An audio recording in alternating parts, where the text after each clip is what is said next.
Assalamualaikum warahmatullahi wabarakatuh. Waalaikumsalam warahmatullahi wabarakatuh. Saya bicara dalam dua perspektif. Perspektif yang pertama, perspektif pengalaman. Dalam pengalaman saya tidak menyebut orang, Ya, tapi saya menyebut institusi. Mike tadi yang lebih baik kayaknya.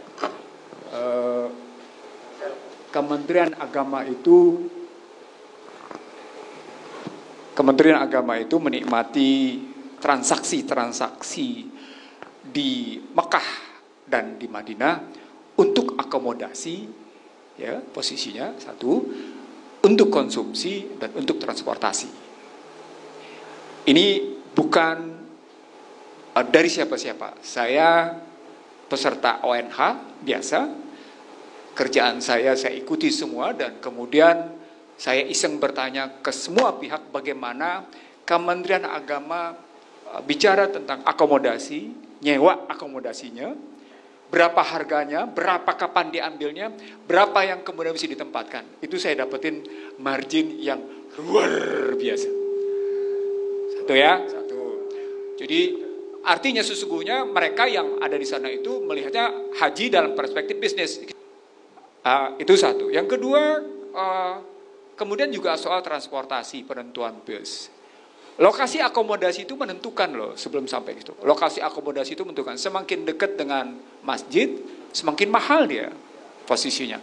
Semakin jauh dia, semakin murah dia posisinya. Nah, Anda tahu jamaah haji Indonesia rata-rata kalau di Masjidil Haram 1,5 kilo dari Masjid Nabawi. Jauh itu, dan ya tentu harganya kenapa terus, ya tahu sendirilah gitu ya. Ini soal pengalaman yang saya anggap, rupanya mereka melihat haji adalah bisnis. Jadi kalau tadi saya bilang, kalau haji dibilang public services gitu ya, bukan public services, nanti dulu saya bilang.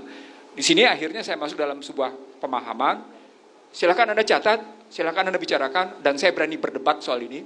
Apakah perjalanan haji itu public services atau quasi public services? Quasi public services. Hingga hari ini Majelis Ulama dan pemerintah tidak menetapkan apakah itu public services atau quasi public services. Ihsanuddin Nursi menyatakan sebagian dia quasi, sebagian dia public services. Tentukan dengan baik. Kenapa begini, Refli? Nah, di sini kata kuncinya. Bapak Ibu sekalian, tadi Ahi Anwar Hafid Abbas menyatakan jumlah 70 juta biaya. Data saya 70 juta itu 2019. Jadi kalau kita main sekarang di 2021, dia bukan lagi 70 juta. Dia sudah naik posisinya. Penerbangan naik, akomodasi naik, konsumsi naik posisinya. Oke ya? Harganya lebih mahal. Sekarang pertanyaan berikut. Bagaimana kita menetapkan biaya itu? Pada struktur biaya apa sepertinya? Nah, saya setuju di sini dengan BPKH. Beresin tuh organisasi lo nggak mampu menetapkan indirect cost dan direct cost. Nggak mampu menetapkan direct cost, indirect cost, bagaimana Anda bicara soal 70 juta? Artinya sungguhnya di sini, BPKH sesungguhnya cuma menerima tagihan. Dari penyelenggaranya. Penyelenggaranya siapa? Kementerian Agama. Di sini saya ingat gagah saya ketika saya diundang Komisi 8 ketika ingin membuat undang-undang BPKH. Saya bilang begini ketika saya diundang oleh Komisi 8. Yang mesti kita pikirkan bukan hanya pengelolaan keuangan haji. Yang mesti kita pikirkan adalah bagaimana lahirnya Badan Penyelenggaraan Haji. Yang di dalam Badan Penyelenggaraan Haji itu ada dua komponennya. Yang satu bicara tentang penyelenggaraan, yang satu bicara tentang keuangan. Kalau tentang keuangan mau bikin bank tabungan haji, monggo silahkan. Tapi tidak perlu dibedakan untuk terpisah. Ini kan dua badan yang terpisah. Refli, secara tata negara, saya tanya sama Anda, BPKH ini struktur kekuasaan negaranya di mana? Nanti saya jawab, karena saya lagi host belum jawab. Saya ingin mengatakan sama Anda, no. Saya ingin mengatakan pada pemirsa sendiri. Tidak jelas dia ada di mana. Tidak jelas di dalam skema kekuasaan negara ini BPKH-nya ada di mana, nggak jelas. Nggak bisa orang tanggung jawab langsung ke presiden. Undang-undang menyatakan dia langsung tanggung jawab kepada presiden melalui menteri. Kalau kita bikin dalam skema kekuasaan negara, struktur kekuasaan negara, ada di mana dia? Nggak jelas. Nah, karena abu-abu kayak gitulah kemudian enak-enaknya anggota bilang, kami independen, kami mandiri. Bagaimana Anda mandiri kalau si bilang penanggung jawab, gue nggak terima tanggung jawab lo. Gimana? Presiden menyatakan saya tolak pertanggungjawaban Anda. Habis nggak? Habis. Nggak karu-karuan. Pada saat yang sama, si penerima tanggung jawab bilang, saya terima tanggung jawab Anda, tapi untuk mendatang Anda mesti bikin begini. Mau nggak? Mau nggak? Mau, karena ada posisi, ada subordinat posisinya, mau tidak mau. Jadi sekali lagi, ini baru satu temuan dalam undang-undang ini. Temuan saya yang kedua. Di satu sisi Anda menyatakan sebagai organisasi nirlaba. Betul? Iya, tegas-tegas Undang menyatakan sebagai kami adalah BPKH dan nirlaba. Tapi di sisi lain Anda diminta untuk menginvestasikan dan mengoptimalkan. Means artinya Anda mesti dapat untung. Undang-undang nggak beres nih. Ini undang-undang nggak beres. Ada dalam bahasa hukumnya ada contrary indeterminis. Ada satu terminologi yang kontradiksi satu sama lain, yang tidak jumpa. Dan kita diam. Lagi-lagi saya teringat bagaimana saya tampil di Komisi 8. Nggak boleh ini begini. Ini nggak boleh posisinya. Nah, kalau kita balik lagi ke dalam struktur, maka pertanyaan berikutnya tentang 72 juta. Kalau kita bilang naik per tahun 1 juta katakan. Maka yang disubsidi adalah berarti yang disubsidi, dan disubsidi bukan oleh pemerintah, Pak Anwar, oleh yang bersangkutan sendiri. Jadi jangan salah masyarakat bahwa seolah-olah pemerintah mensubsidi. No. Pemerintah tidak pernah mensubsidi dalam konstruksi optimalisasi. Jumlahnya berarti ada sekitar 37 juta. Kalau kita bicara 2021. Baik, kita hitung sekarang. Anggito barusan menyatakan, dengan tingkat bunga 5%, ya, maka sesungguhnya per tahun, per jamaah dapat 1,1 juta. 1,17 disebut. Oke, kalau begitu sekarang, berapa mesti dapetin 37 juta?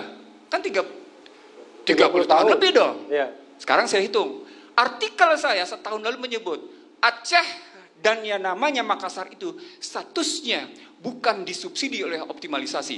Dia mensubsidi karena kelebihan. Itu hitung-hitungan saya. Kenapa? Karena mereka tunggunya sampai 40 tahun. 40 tahun lebih dia nunggu. Itu Aceh sama yang namanya. Ada 2 provinsi memang. Selebihnya provinsi lain tuh memang harus didapatkan dari optimalisasi. Lagi-lagi bicara kata kuncinya adalah soal struktur biaya. Struktur biaya itu. Nah, berikutnya setelah kita hitung di situ, maka pertanyaan berikutnya kalau sebegitu. Ini bagaimana kita bisa sampai seperti ini? Nah, ternyata ini disebabkan oleh persoalan pendaftaran haji sepanjang tahun. Anggito berpikir dalam rangka menutupi kekurangan optimalisasi dalam rangka subsidi jamaah lain, dia bikin haji muda. Itu karena ada kekurangan untuk mensubsidi yang 37 juta. Logikanya gitu. Jadi ada logika, oh iya, kalau saya mesti terus-terus begini kurang nih, optimalisasinya kurang nih. Oke, gua ambil haji muda. Walaupun mesti nunggu 50 tahun. Karena ketentuan haji hanya bisa haji pada usia 18 tahun. Kalau dia haji dari umur 1 tahun, dia nunggu dibayar berapa tahun dia mestinya. Lagi-lagi mesti berpikir, kalau gitu BPKH ini lembaga investment company atau dalam rangka naik haji. Kan itu logikanya jadi. Lah, ini cara berpikir Anggito bukan cara berpikir dalam rangka penyelenggaraan pembiayaan haji. Cara berpikir Anggito cara berpikir investment company. Yang pasarnya sudah pasti. Calon jemaah haji, nggak usah pusing. Calon jemaah haji ada berapa? 272 juta kali 80%. Udah dapat pasar sudah. Fix, captive market. Dalam bisnis, uncang-uncang kaki bos. Uncang-uncang kaki loh. Risiko, gampang risiko. Gua kasih lihat sekarang. Nih menurut saya. Ketika tadi disebut oleh Anggito sebagai 30% di bank syariah. 70% di instrumen syariah. 30% itu kalau hitung-hitungan dari 145 triliun. 30%. Ya wajar, karena undang-undang menyatakan dia harus menyediakan 2 kali lipat dari kebutuhan biaya haji. Sekarang Anda bilang, jumlah jamaah haji 221 ribu. Berapa biaya yang dibutuhkan oleh BPKH? 28,8 triliun. Artinya 30% ini sudah aman dia. Disitulah dia bilang aman. Itu logikanya Pak. Jadi logika Anggito aman itu ada di situ. Nah sekarang persoalan aman itu untuk 30% saja. Iya, 70% ini seperti yang Rizal bilang, nggak bisa dibayar kok. Karena memang terjadi namanya keseimbangan primer negatif. Jadi amannya Anggito itu argumen itu ada di situ. Aman tahunan berarti. Aman, ayo berikutnya dia mesti cari lagi. Makanya dia bilang, dia menargetkan jumlah jemaah haji dinaikin. Tujuannya mendapatkan tingkat optimalisasi. Sehingga begitu subsidi tercapai posisinya, subsidi jemaah lain. Itu pada struktur biaya. Iyalah, calon jemaah hajinya gitu. Iya, calon jemaah hajinya posisinya. Nah, itu posisinya. Nah, jadi kalau dibilang liquid ada dan berkembang, ya iya dong. Undang-undang memerintahkan seperti itu. Bahwa kebutuhan 14,4 triliun kali 2 itu memang harus tersedia. Kali 2, 28,8 triliun.